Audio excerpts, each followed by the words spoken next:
in that you are in the studio before we went live. Yes.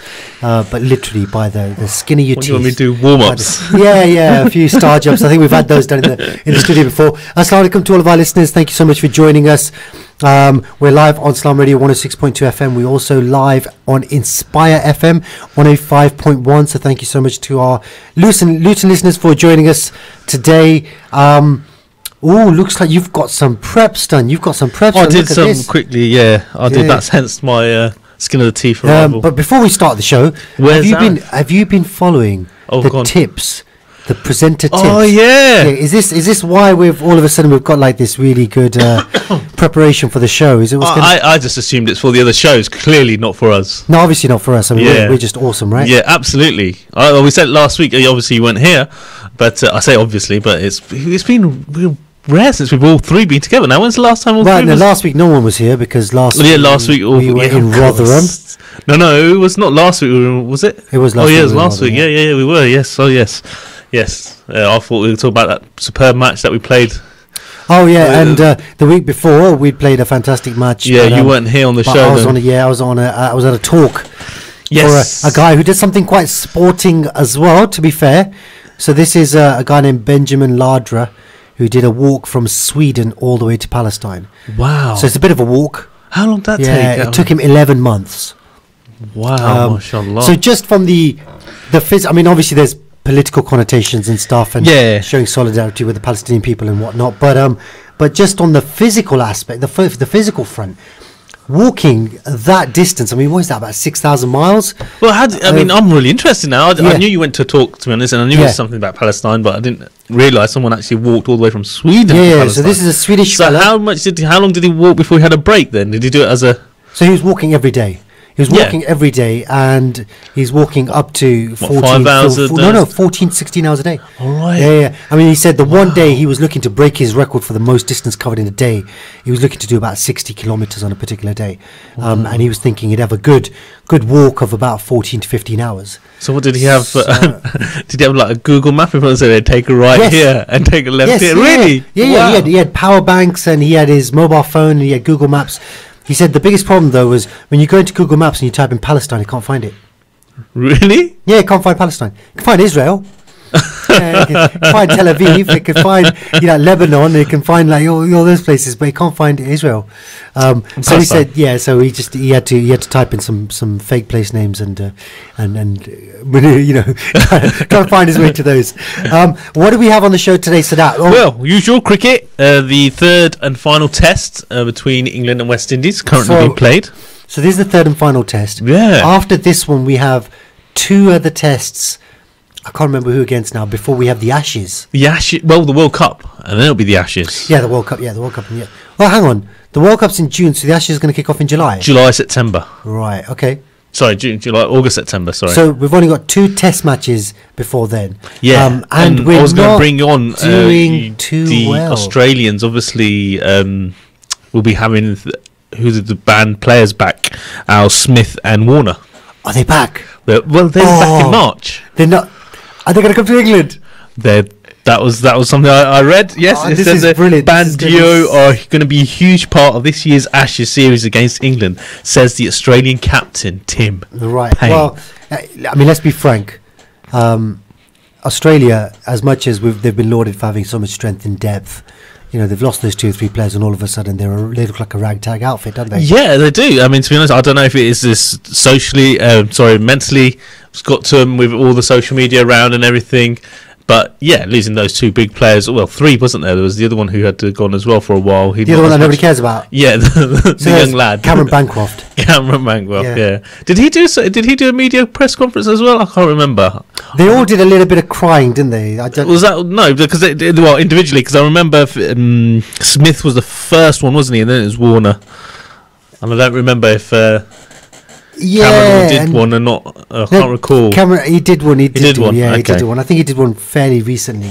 Fair enough. But in that, he said, "I was a junior member of the squad, and I was doing what I was told." And he basically shifted the blame. Now, once you've got your punishment, you just move on, don't you?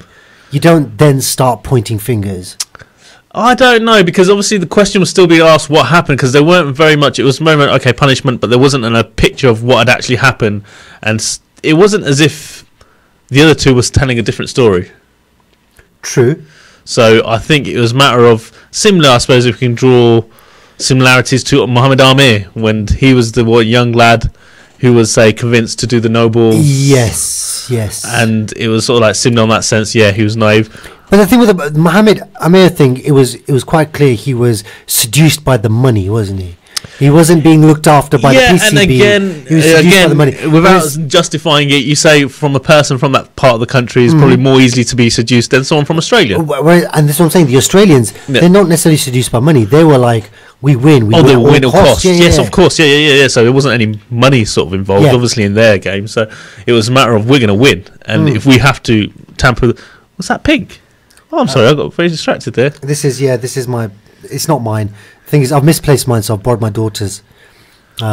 But the thing is, I need it because I don't find anything you say interesting. So I have to pump myself with caffeine to make it look like... Is that why, out of those tips, we've also, been eased on the law of drinks and food inside the studio? Easy, don't cross me up. No. This is one of those spill-free mugs. Look, Bessel's watching as well. I can actually drop it. I won't, but I can actually drop it and this won't spill anywhere because this is one of those safety cups. So well, that's because you put the tap on now. Safety first, guys. Safety first, as I always say. Okay, so... So sticking to cricket, obviously that's coming up, the Ashes tour, and that'll be a big thing when I can't they wait come for over. that. It'll be amazing. But Australia, before that, they've got Pakistan in the 5 days, 1 day series in Sharjah and Abu Dhabi, and that's in March. And I was trying to look up, and I don't know if any of our listeners, are aware if Smith will be available, because I believe the ban stops in March. Okay. So I think they can be available technically to play in those games in those 1 days, and it may be easier to play and get into the game in the 1 days in Sharjah, Abu Dhabi, where there'll be less media, shall we say? Yeah. So look, when you've got a team that's trying to, eke out some results, and you've got this guy who's been, done for cheating and he's been banned for a year or whatever, would you want the Australian Cricket Board to be like, right, his ban finishes on the 12th of March, we've got some games on the 14th, let's include him in the squad? I mean, do you really want to see that kind of desperation from your cricket board? Well, that's why I was surprised the captain's already come out and said that the Bandido are going to be playing a big part in the Ashes, so they've already penciled them in for the Ashes. Yeah. So it's a big thing, because how many games have they been playing behind closed doors? I mean, in the nets and stuff. It's clearly, obviously not. They are allowed to train. Yeah, I know, but it's not the same thing. It's not the competitive. That's what I'm saying. But didn't they also play some county game? Not county, but non-competitive county games. Non-Australian Cricket Board affiliate games. Yeah. I think they did, and I think there was a few oohs and ahs about that as well. But still not the same, is it? But they've already been penciled in for the Ashes. That's what I would like to know, if they will play, if anyone knows, and forget Australia, they play in the March against Pakistan. Yeah, that would be interesting to know if anybody does know. Because that'll be fresh after their ban. Do let us know. I think Nadeem Pervez will definitely know. Yeah? Because he's following Pakistan cricket, obviously. Asif Raymond would know, but Asif Raymond's Asif Raymond was there. He was at he's in South Africa, he watched it. We did texting in our previous show when you weren't here to me and Arif and telling us how awesome, how good it was. Yeah. Excellent. So if anybody knows if Smith and Warner are going to be back in time for the 5 1 days against Pakistan, do text in and let us know. That's going to be an interesting one, and I'm looking forward to that. But I'm really excited about the Ashes. Ahead of the Ashes, though, England. Come on, what's gone wrong? Well, we were saying this a couple of weeks ago that they didn't do any preparations. They were a bit too cocky. They thought West Indies would probably be a walkover. The comments were coming out from. Just pause there for a second. How did you feel ahead of the tour of West Indies? To be honest, I didn't think it would be a big game. I thought England would win it. Piece of cake. So you were a little bit cocky as well. Yeah, but we didn't say anything. Yeah. But obviously, it's sort of like a game where, like you're saying, we're looking forward to the Ashes because obviously the controversy, and obviously it'll be a tough game for England and stuff like that. Where you see a game like England going to West Indies, all right, they'll win over. I'm not going to read too much into that. Sure. Just read afterwards, just for the show purposes, what's going on. But it's just, I think the noise that were coming out from the camp, Jeff Poycock, I believe, said a few comments and stuff and said, these lot not, and rightly so to a certain extent. I think maybe, obviously, it takes out of context when you start losing, is that West Indies is not the team that they used to be. They're not, and they haven't been for a while. No. And in that interim period, they've had 2 or 3 absolute superstars that could turn the game on its head. Yeah. But they've never had a team that's been... No. They've had individual couple of players, yeah.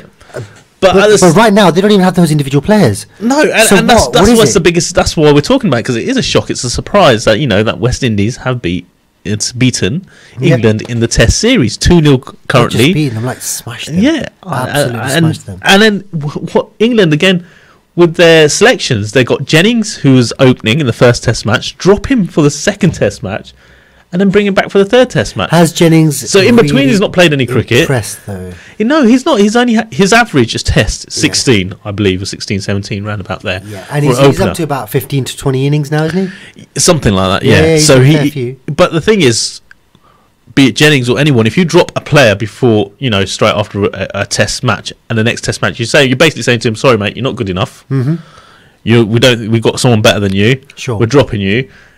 And then the game straight after that, you're saying, "You know what? We know since then you've not played any cricket, but we think you're good enough now to come and open." Mixed messages, it is, and he struggled. He got 8 in the first innings.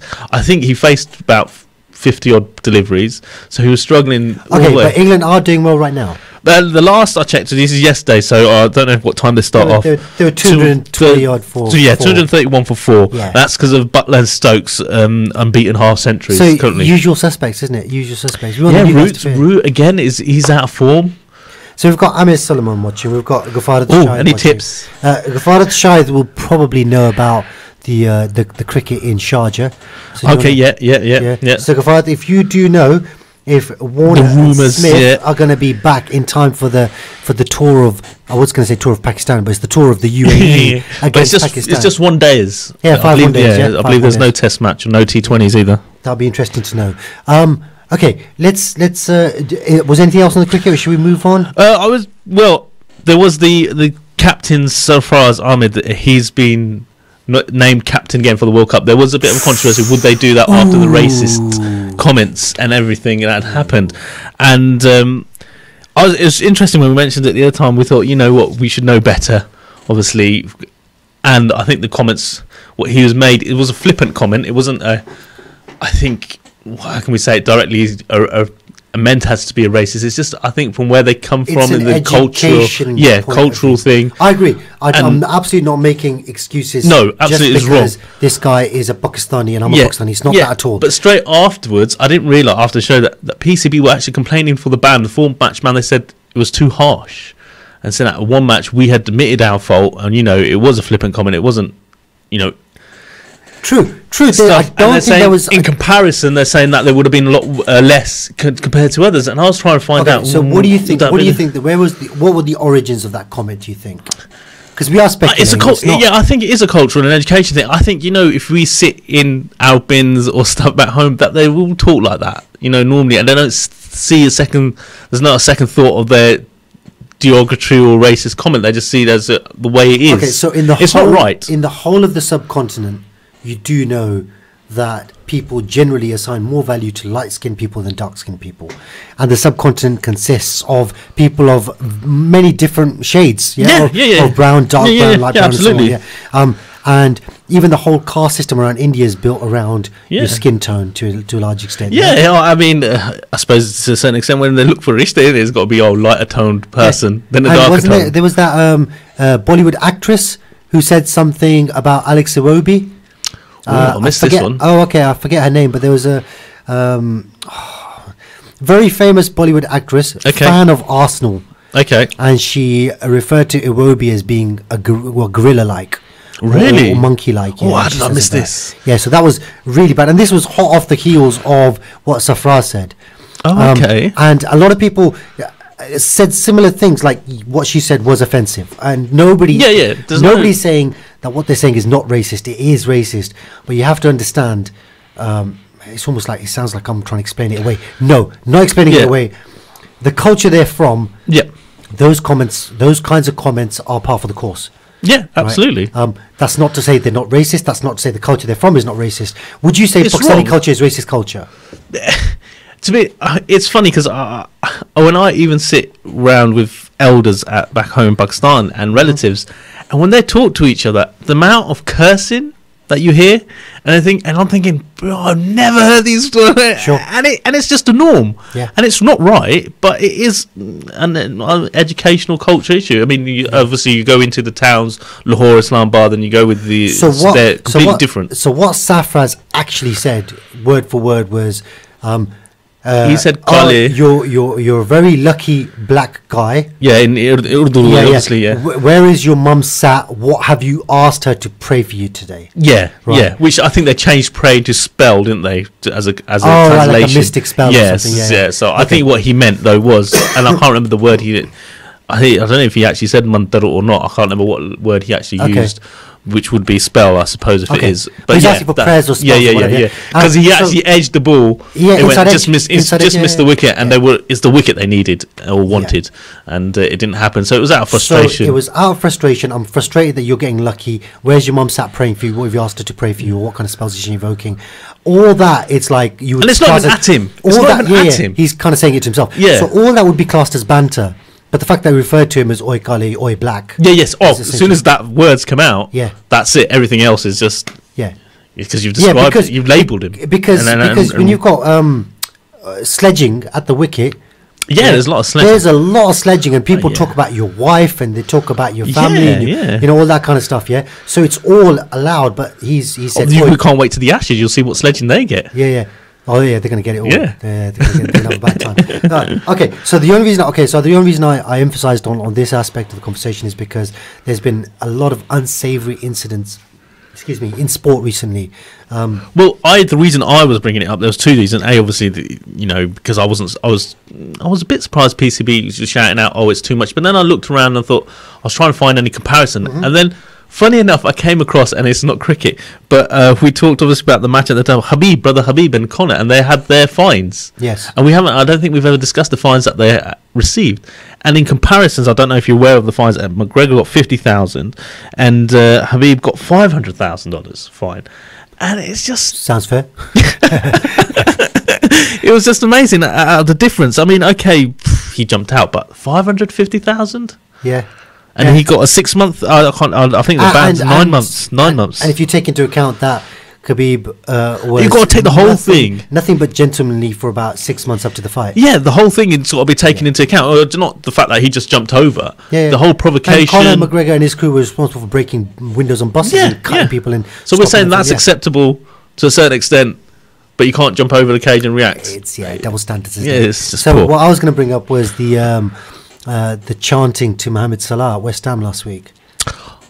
Oh, have you not? Oh, please tell me you know that. I know. I saw something about the unfortunate incident of the Cardiff, and they said, "Oh, we're going to chant this." That was yesterday. So that was going around social media, and they were saying, "Please don't chant this." I'll talk about that as well. And I don't know if that even actually happened. Last week, there was a Liverpool fan in the West Ham end filming as Mo Salah went over to take a corner. And there was some vile abuse about his religion really thrown at him, and you can hear it clearly on camera. Wow, I'll be honest, I've not seen it. This is a bit of a media storm right now. It's okay. It's got a lot of attention, and it's disgusting. So was it mentioned on the because BBC is the one to show the highlights, and obviously the games did they didn't mention it. The video came out after. After Saturday. Had gone out, okay. Or Sunday, I think it was last week. Wow. So that happened. So on the religion, on his faith, obviously in Islam. Whatever. Do you think? And again, trying to sit on the fence, and there's no justification.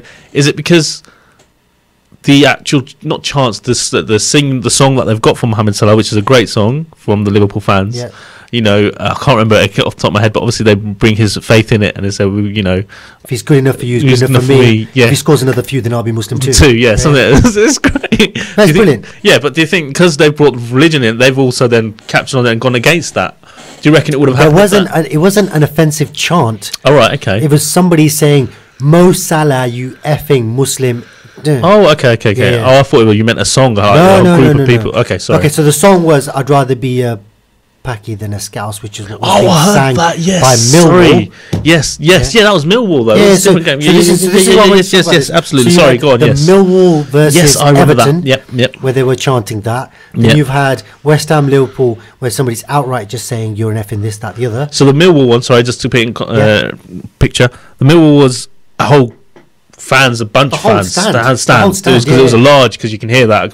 So this the Liverpool West Ham one is one or two West Ham individuals. There's a few names, there's a few, sorry, not names, a few isolated voices Right. that you could clearly hear, Right. but then nobody's calling them out. But that's fine. No. Like, you can't expect, You're very normal, rare. law-abiding citizens to be calling out thugs out of football match. What was the other incident where no one called them out as well, wasn't it? It was recently. What incident was that before? Was it the Chelsea game? Chelsea fans did something, and there was an actual African man standing next to him while they were shouting, and he didn't call them out. They said, "Well, why didn't he say anything?" Well, they found out. That's just stupidity. Yeah, that's just stupidity. Why can't you call them out? I mean, that's not your job. That's the steward's job. Yeah. Actually, not even the steward's job. It should not be in football. There's no place for it in football. No. So I'm seeing all these stories, and then Emiliano Sala. All right. Yeah. I think so. I've never seen this guy play. No. Right. I've never seen this guy play. All I know is didn't hear of him till Cardiff record signing. Yep. And even then, I hadn't heard about it. It went under the radar because nobody follows Cardiff transfer policy, to be fair. Yeah. The only thing it was loud is because Cardiff are buying a such player, but teams like Newcastle also weren't buying it, and that's why it came. And then the only thing I heard about him in the news was when they were saying a plane carrying Emiliano Sala, the new Cardiff signing, has been lost. And then you're like, oh, that sounds worrying. And then there was the WhatsApp. Yep, the social media started picking up. So he basically recorded a voice message to his family. Yep. Talking about how he's scared and the plane's falling apart and so on. Yep. And you hear that, and you hear the fear in his voice, and that becomes a very human story. Yeah, it's something that you can really connect to straight away. So I don't know this player. I don't know who played for Nantes. I didn't know that. I didn't know how good he is, how not. I don't know anything about that. All I know is it's terribly, terribly sad, and it's on a human level. It's terribly sad. Now, even if I hate Cardiff, this guy was just signing for Cardiff. He's not played a single game for them. So I can't hate him as a player. It's, like if you hate United, somebody signs for United, you're not going to hate him until they start playing for United, right? Yeah. It's one of those things. Yeah. So for people to even think, where's the humanity? For people to think, it's just shocking. Let's start a chant about a footballer who died on his way here, crossing the channel, whose family's only just been recovered from the aeroplane. Yeah, his body's just been recovered. He's about 8,000 miles away from home. Yeah. The whole footballing world is mourning him, and because you're the opposition to the team that he was going to sign, you think it's a good idea to have a chant about him. I mean, how lacking in taste is that? That's just is that humanity? Is that the world we live in right now? Well, clearly, that's horrible. And what was anything done about it? It's horrible. It's actually disgusting. It is. There's nothing that can be said. There's no words to describe how horrible and how disgusting and foul and unhuman like it is. Once again, what do you think? I mean, did you hear the story about Emiliano Sala and the chant they were going to have for him? I don't even know what the chant is. It's just not. It's not on unless it's respectful. And saying, because he got a moment's silence, he got a minute's silence in the last two games for Cardiff, and then he got a standing ovation as well by all the players. Now, there's so much love being expressed for somebody, even though they didn't know him. He's only just signed. Even the fans, they're all this is going on. It's humanitarian, isn't it? Like you say, the pilot's body, unfortunately, has not been found. Okay, so did you hear about... There's still a dispute about the fee. Sorry to stick on there. There's still a dispute, isn't there, about the fee? I don't know what's happened with that as well. Then Cardiff not paid and etc. On that. Yes, there's a dispute about the fee, and I think Cardiff are just saying we want to get all the paperwork in order. Look, the fact is, it's going to be covered by insurance. The insurance is going to pay out to the football club that owned him. Yeah, that is what it is. It's just bad taste. Bad taste, isn't it? It's come out in the media. Really, okay. Listen, the press shouldn't be reporting it. No, that's what I mean by the bad taste. So I think this sort of stuff should, even if they know about it, it's not in the interest of everybody else. It's like somebody dies and you're collecting the life insurance. Yeah. Essentially, that's what's happening. Why are people talking about who's getting what and what? I mean, it's just bad taste. It's bad taste all around, I think. Yeah.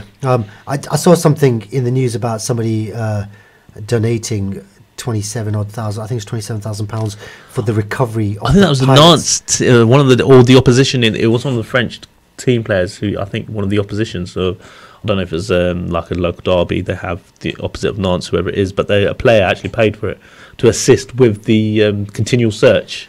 Yeah, and then there was a lot of donations coming in as well, obviously on the back of that. The story I saw was actually a player in the English Premier League. Oh, really? Who donated? Wow. Yeah, I'm pretty sure it was.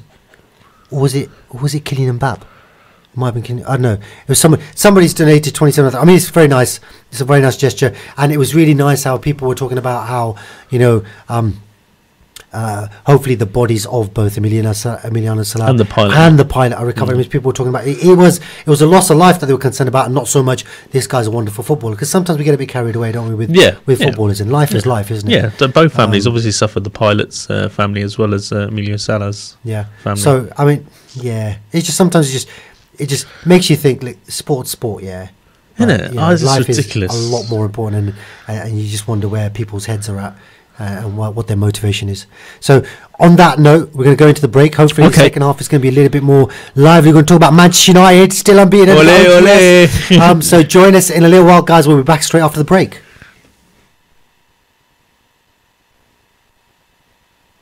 You're listening to Salaam Radio, and it's now time for Asr Azan. This Azan is sponsored by UK Islamic Mission, serving humanity since 1962. الله أكبر الله أكبر الله أكبر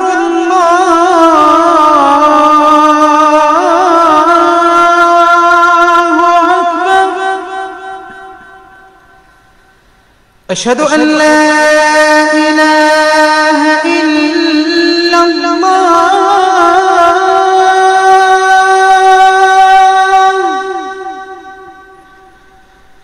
أشهد أن لا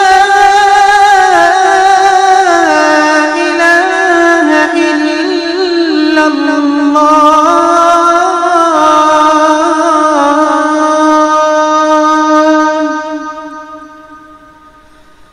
أشهد أن محمدًا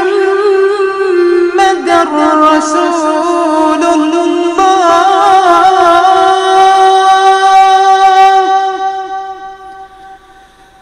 أشهد أن محمدًا رسول الله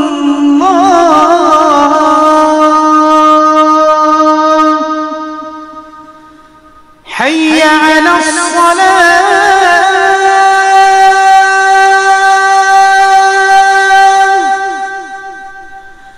حي على الصلاة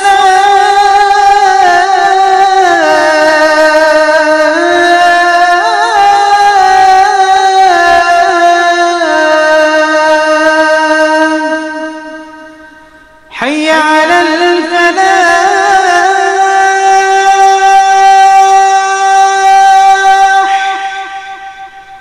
حي على الفلاح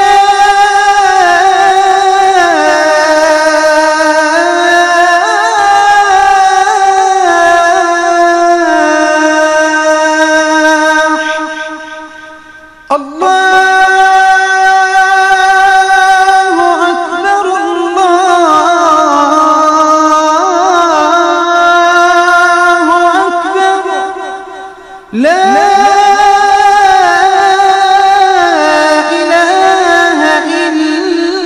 الله الله أكبر الله أكبر لا إله إلا الله. اللهم صل على محمد وعلى آل محمد كما صليت على إبراهيم وعلى آل إبراهيم، وبارك على محمد وعلى آل محمد كما باركت على إبراهيم وعلى آل إبراهيم في العالمين إنك حميد مجيد. اللهم رب هذه الدعوة التامة والصلاة القائمة آت محمدا الوسيلة والفضيلة وابعثه مقاما محمودا الذي وعدته. اللهم آتنا في الدنيا حسنة وفي الآخرة حسنة وقنا عذاب النار. اللهم بك نحيا وبك نموت وإليك المصير. رضينا بالله ربا وبالإسلام دينا وبمحمد صلى الله عليه وسلم نبيا ورسولا. Broadcasting 24 hours a day, 365 days a year. This is Salaam Radio. This is indeed Salaam Radio 106.2 FM. Do you like that? That's good, isn't it? Thank you so much for joining us again. This is Salaam Radio, and we are presenting the Salaam Sports Show in the absence of our esteemed colleague, Mr. Arif Aziz. Mr. Arif Aziz couldn't be with us today because he had to take his mum out of town. Shabash, good boy. He is a good boy, but I don't know if it was one of sounds those a bit excuses like like, the yeah. old "my dog ate Yeah, my the homework. Like, It's just going in my head as you said that. Sounds a little bit like this. It's one of those where you get the excuse out and then nobody can question it because it's I don't know your if he mum, was. innit? I don't know if he was worried or scared that we might get a call from Rochdale or up north this weekend as promised. Oh, we were supposed to be getting a With call evidence. from Rochdale and up north as promised. So you know what I'm going to do? I'm going to share our studio phone number onto the Rochdale group.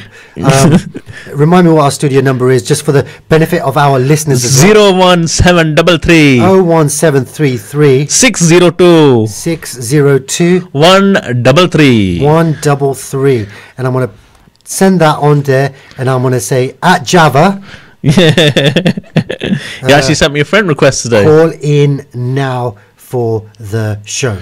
That's what I want to say. So if Java has actually got the bottle that he claims to have, he's going to call into the show and tell our viewers about how we got annihilated last week. And the evidence, because just a little background, it was supposed to be 40 plus. So why don't you give our listeners a bit of background? We played a game at Rochdale. First time I was ever invited. This was great stuff. I really loved good it. stuff, Loved yeah. the journey. The journey was the best part. Journey was good. I enjoyed the journey. And it was Like Ash's driving. Oh no, that bit was like, oh my god, I never read so many nuffers, shukrani nuffers afterwards, to be honest. I got We there were very grateful to safely. have got there in one piece, yeah. And it was a 6-side on a 5-side pitch, so-called inside, which was freezing, Oh, it was fun. and we got hammered. But the team, and I believe this, like I said, it was my first time. This was an over 40s, was it? Over 40s. Over 40s. And they brought 2 players who were in their 20s. Though they allegedly say one of them, their main player, was 34 or 32 or 34. But he's actually 22. But he was 22, yeah. An inside man, inside information. It's disgusting. It gave information. You can't trust these northerners. No. If you're listening, Luton, don't trust these northerners. Yeah. I know you think we're north, but we're not. Times have changed since I was born in the north. Yeah. This is a very different place now. Yeah. So now I've given Java a number, so if he's brave enough, he might call in. But I don't. He's all mouth, no pajama. Yeah, it was a bit like that. It was a bit like that at the sauna as well. Okay, so big result for Tottenham. Tottenham are playing their way into the title race. So is that a bit much? 3 points behind now, are they? Or they're 5 points behind, so 2 points behind probably now, aren't they? I think they're 5 points behind Liverpool. 2 points behind. 2 points behind City, yeah. But they leapfrogged City for a little while, didn't they? So, I mean, but what do you think of Tottenham? I mean, Tottenham haven't signed a player since, I think, 1982 amazing, or something. Amazing. To be up there at this still and going there. I mean, again, if they get in the top 4 is a good. If they stay in the top 4, which they should do, is a great achievement for them. They're 2 points behind City after today's win. Yep. And 5 points behind Liverpool. 2 points, 5 points. So with 12 games to go. That's City nothing. to win today, and then it'll be 5 points still, isn't it? So they're basically 5 points behind the leaders. Okay, so chances are City are going to win today, but they're playing Chelsea. Yeah, is that away to Chelsea? No, they're at home. They're at home. So Chelsea's struggling scoring goals, even though they scored 5, but that was at home. Higuain. He's just come in. I don't know. It could be a big game. Too much of a big game. Well, that's kicking off in half an hour. Yes. But what do you think of what's happened over the last few days? I'd like your input. And so here's the results. Don't just Mickey take. No. About Liverpool bottling it. Oh yeah, I saw that, and then a lot of people saying I don't see the bottling. I think maybe they're getting a bit squeaky bum time. Yeah, but it's going to be difficult for a team that hasn't won a Premier League for so long. Ever. Yeah. Oh yeah, they haven't won the Premier League ever. To not get nervous. So they're going to have that nervousness that these players have never won it before, and to get close before. So this is what was it 2-3 seasons ago when it was Gerrard who slipped the 3 infamous. years ago, So 3 or 4 years ago, I think it was. No, so this is what I wanted to say. Like Manchester City lose to Newcastle United, right? Yes. and Liverpool have the chance to go 7 clear. They haven't gone 7 clear. They have the chance to go 7 clear. Yep. But at that stage, they were only 4 points clear. Yeah, and they drew against. And they drew to go 5 points clear rather than 7. Yeah. It was like, okay, and who did they draw against? They drew Leicester, innit? Leicester. Yeah. Yeah. And then they've got a game that they can win to go 8 points clear. Sorry, no, City win their game, and then Liverpool have got a game to go 7 points again. No.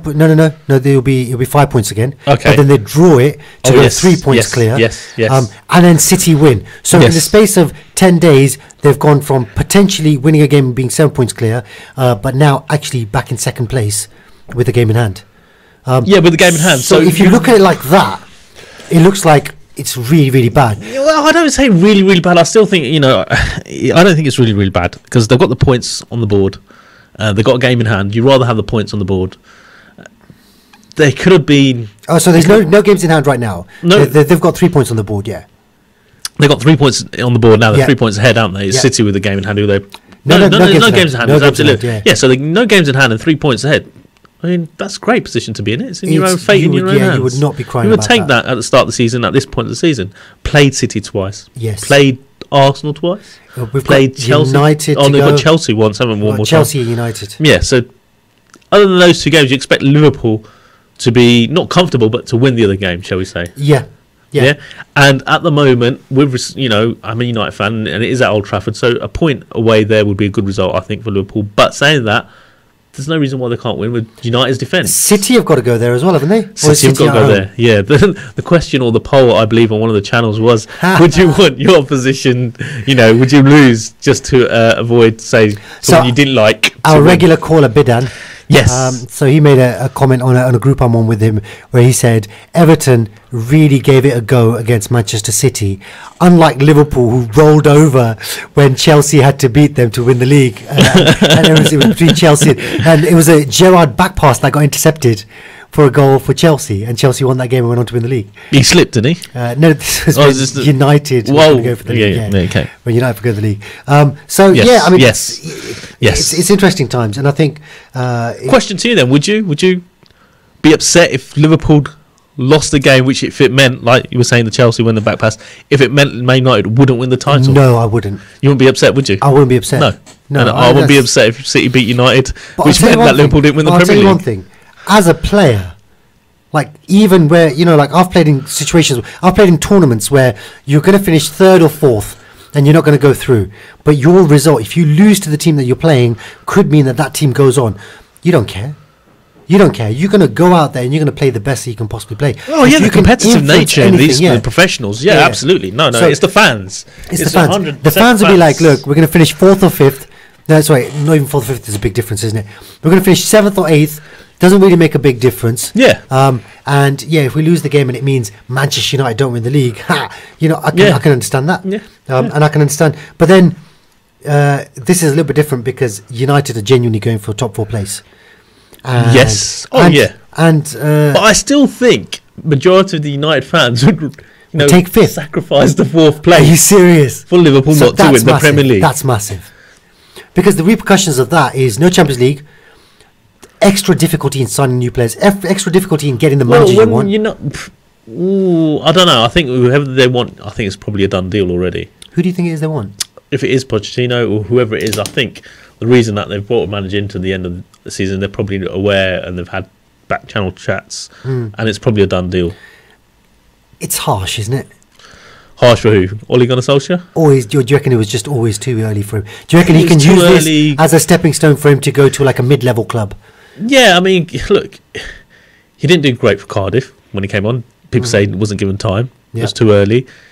He wasn't given time at United. He's come in and done what he said. Yeah, he's done great. So he hasn't given. They haven't given him time. So really, and until you don't give him a whole season, at least another season, you really can't measure how great or good of a manager he would or could be.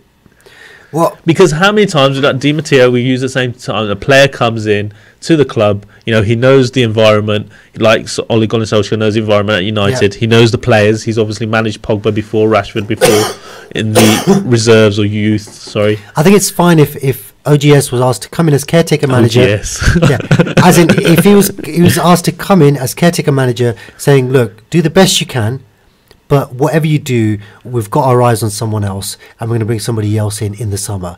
And are you cool with that? And I think if that conversation took place, I think everybody's happy. Well, it was a good point But that if you I think bring- Neville if you- made Go on. earlier this week is when he started, it was very much, he emphasised on that, look, I'm here to the end of the season. Yes. And they're going to there's an interview process going on for the new manager, whoever that may be. Yeah. But, I'm gone at the end of the season. Okay.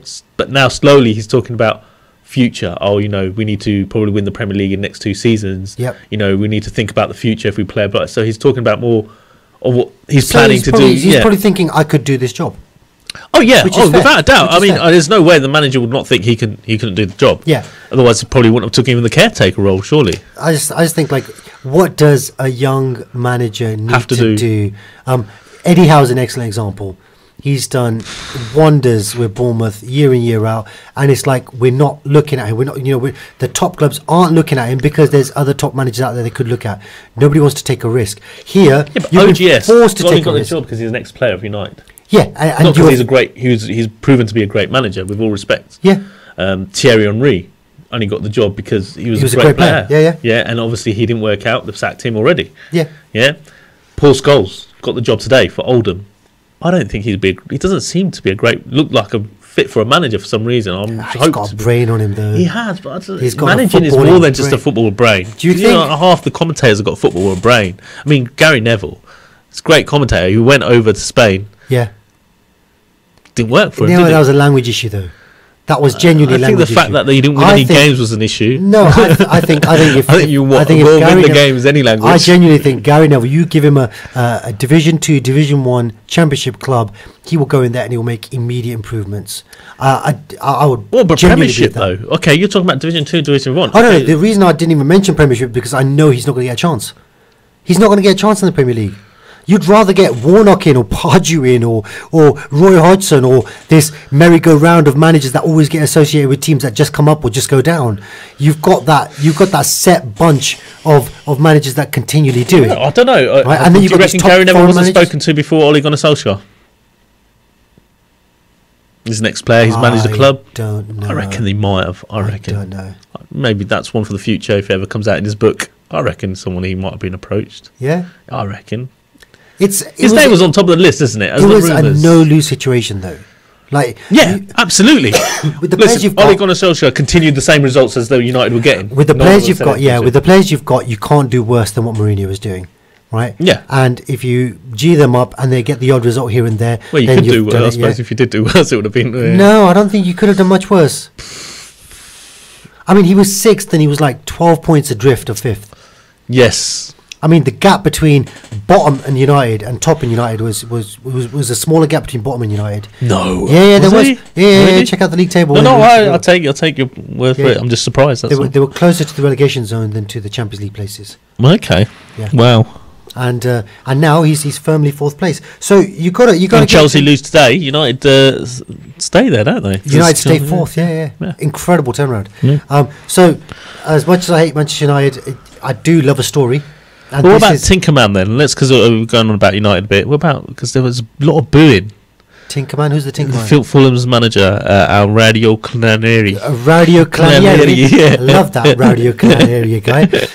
So what about him? I mean, he won the Premiership with Leicester, got sacked, Yeah. and it's not working for him at Fulham. And he's only just come in for Fulham. I saw that game, and they weren't that far off Manchester United. First 10-15 minutes, they had a couple of chances. If you look at the shots on target, shots off target, the possession, the corners. Look at the game. If you watch the whole game, I know. it tells that the Yeah. stats can be a bit confusing This is the sometimes. thing. The thing is, they'll play a through ball, and the through ball's heavily weighted, and the cross doesn't come in. You got Pogba, and he's going to Yes. find Martial, and Martial's going to put the ball into the back post, Yeah. and all of a sudden it looks like a fantastic defense carving chance. Whereas Fulham have had a similar situation, but they don't have a Pogba to play that ball. Yeah. So all of a sudden, I don't think they're that far off. And they've got Mitrovic. Mitrovic is a dynamite player. That Yeah, guy. very strong. Yeah. And they've there's got Schürrle. shouts for swapping him for Lukaku. Do you know what? That's not a bad shout. It really is not a bad shout. Mitrovic is a really good player. Raudio Clanieri, I don't know. Is he? Well, he started off with Schürrle, Yeah. and apparently, and I didn't know until the game, as they were commentating on, Schürrle made some comment or tweet or something saying that if Fulham do get relegated, he won't be there next season. Okay. So do you start a player with that mentality on the pitch? Because obviously the fans didn't think that he should be on, because they cheered when he got substituted, and well, they booed him as he went off, but cheered for the player that did come on as one of the youth players, and obviously helped him to get him into the Premiership. What didn't somebody? And they started shouting out, "You don't know what you're doing." They started shouting out the whole. Yeah, you don't know what you're doing. You've won a Premier League. You don't know Yeah, I know, it's disrespectful, isn't it? But it's, So okay, I don't listen to anything the fans say now. Not after what we've discussed today on the show, because fans are just Yes. absolutely clueless. But look, Claudio Ranieri, he's done nothing but conduct himself. I love Claudio Ranieri, and I love Manuel Pellegrini. Was another manager. Yeah, for West Ham now. Yeah, he's at West Ham now. He was at Man City. I mean, these guys, they're just class. They exude class, and I like that. I don't want my managers to be going all crazy and being disrespectful. And just say, you know what your remit is. Do your job within your remit and do it as best you can. And you know what? If results work your way and you manage to climb that managerial ladder, then that's absolutely fine. I like Claudio Ranieri. I think he's a good personality to have in the game, and I do like the way he sets his teams up and the way they play. I just don't think he's got the defence. They're very weak at the back. Exactly. If you bring in Claudio Ranieri, you give him a transfer window in January and you give him 40-50 million pounds, then yeah, you can say he needs to bring people in to sort his problems out. But they've not spent. Fulham haven't spent, have they? No, I don't believe they've spent. They've brought anyone in. He's got the same players. He's inherited these players. This club is looking to go down and live off the parachute payments from the Premier League for the next 2 years. That's what it looks like to me. If you're bringing in Ranieri, that's a statement of intent. I mean, the guy, you can't expect your manager to be a magician. I can't see Fulham getting out though. Fulham are going to be relegated. Who's the other team below? I'll be sad if they do. You're probably right, but I'll be sad if they do. I think the third. Huddersfield's gone. Huddersfield's gone. That's gone. I saw that game versus Arsenal. I saw the highlights. Sorry, and they didn't look bad. They didn't look bad. Yeah, but they're gone. So many chances. Yeah. And sometimes I'm thinking, well, maybe it's just Arsenal because they've not kept a clean sheet away from home for donkey years. Apparently, the commentators were talking about it like it's a well-known thing that they hold a high line and they've got a slow defence. If you've got a slow defence, why hold a high line? And it was that through ball was just going to kill them every single time, and they did. That goal that they scored was from a through ball. In between the fullback and the centre back. It's just the number of chances that they had surprised me, but they look good, but Huddersfield, like you say, they've gone. I think Fulham will be the second. Big result for Cardiff. Oh, was it 2 goals in the 90th minute? 2 goals, 90 plus 1 and 90 plus 3. Yeah. Oh, it was a good game. That was. And the guy who got the equaliser for Southampton gave the ball away. Yeah, he's the one. Yeah, they said it. He just saved him, and he was it was a poor ball, and then as a result, in cross, they've scored from it. Hey, Imran Qureshi's watching. Imran Qureshi, why don't you drop us a text and let us know what you think of the games over the weekend? Qureshi is he's an interesting fella. He supports 10 teams in the Premier League. Is the one on top? No, he doesn't support the team on top. No. He in fact, he doesn't like the team on top. He likes Manchester United, but he's occasionally Manchester City. Ooh. He's occasionally Arsenal and he's occasionally Everton. So it mixes it around a little bit. So yeah, get your comments in, Imran. Love to hear from you. So what other games were there yesterday? So the Cardiff Southampton was a 6-pointer, I suppose, weren't they? Because they're right next to each other. Genuine 6-pointer, yeah. So that was a good old-fashioned 6-pointer. So they've won. Is Cardiff out the bottom three now? Cardiff are out and Southampton are in. Yeah. So it's between them two out of the last team that got relegated. So Huddersfield, Fulham gone, and Cardiff, Southampton. Southampton to me just look good enough to stay up. I know, because the other teams, then you've got Newcastle and Crystal Palace, and I can't see either of those two. Palace, my gosh, Palace could not score. Oh no, they could not hit a barn door with a banjo, could they, yesterday? You see that game? Yeah, I saw the highlights. Oh my How gosh. many chances? How many chances? And even the one that they did score was a bit of a lucky goal or deflection, wasn't it? From Zaha. It was Zaha. Zaha, yes. Yeah, it was a deflection off a toe end, wasn't it? And scooped in. But answer me this. Like, they're getting paid like 60, 70, 80,000 pounds a week. Surely one of the things they should practice is when you get the ball and you're 8 yards out, can you smash it into a corner and just put it away? They smashed it into the corner, but it was nearer the corner flag than the goal. Yeah, they either kept missing the target or they kept hitting the keeper. So how can you not score from there? I don't care how good a keeper is. How can you not score from there? I just don't understand it. It's pretty easy. I'm asking the wrong guy because you don't miss. I don't miss it. I think it's just Arif, unfortunately, is not here. Arif isn't here. He could have shared his experience in those kinds of situations. He was telling me how wristy his ankle it used to be, and now it's not. That's probably the reason he doesn't score as many. How wristy his ankle was. Yeah. Are you sure he didn't say rusty? No, he said it used to be. He used to get the whip on the ball, or he used to ping that ball because his ankle was very similar to the Pakistani cricketers' wristy, as they are wristy players. Oh, right. Okay, so he's basically he's trying to bring on board some of the natural flair of the Pakistani cricket team into his footballing. Yeah, and he goes, those days are gone now. His ankles are not as used to be, and hence why he can't score as many. Did you tell him that if those days had gone, they probably went? He goes, "It's not." I said, "You just need to side it like I did, didn't it? Place it in the corner, and wave goodbye to it." Yeah, forget the wristy nature of it. it. He goes, "No." He goes, "You can never ping the ball like me. That's why." You can never ping the ball like I used to. Yes. Bless him. Liverpool, good win then. Great win, 3-0, wasn't it? It's comfortable. Good performance. Looked very comfortable. Yeah. I mean, again, you didn't expect anything different, did you? Liverpool home against Bournemouth. It's got to be a Liverpool victory. I didn't expect anything different for Liverpool at home against Leicester, but I got something very different. Yeah, that's a surprise, wasn't it? It was a shock. Yeah. Anything can happen. It's no football, but once you win it, you just say, yeah, well, you expected to win that, don't you? It would have been a shock if they didn't. And they looked comfortable and played comfortable. There was that bit of extra relief, though, from Klopp when they're talking about the pressure. You can tell when he got the 3-0, the jump of joy and the excitement. Yeah, and the celebration after the celebration is thinking, well, I think that needs to be probably toned down a bit yet, because there's a long way to go yet. 12 games is a huge way to go. So, and he's obviously, but you can tell the pressure is getting to him, and that shows it, and you don't want to show it to the opposition. We all remember the infamous Kevin Keegan rant. Yeah, I love it. I love it. We beat him. It was similar to the mic like yours, wasn't it? It was on there. I love it. I love it. We beat him. Yeah, it's interesting. So, I mean, the question that Gary Lineker asked Jurgen Klopp was about mini crisis in which you've played 2 games and not lost any. And essentially, that is what it is. Yeah, you're talking about a team who's, I mean, they are top, and they're top because they've lost only 1 match all season, and that's why they're top, and they're winning more often than not. And the only points that they dropped were points dropped to teams in and around them in the top 3 or 4. So they've dropped points to City. Yep. They dropped. So they picked up 1 point from 6 out of City's matches. Yeah. They dropped points to Chelsea, where they got a late equaliser. They dropped points. I think was it to Tottenham? They drew to Tottenham. Yes. And I think that was the only games that they dropped points in. So now they've dropped to Leicester and they've dropped to West Ham, and those are like, you shouldn't be dropping points to Leicester and West Ham. But this is the first time in the season when they've done it. Yeah. And you can say, oh, they're bottling it, but then hang on, Manchester City lost to Newcastle.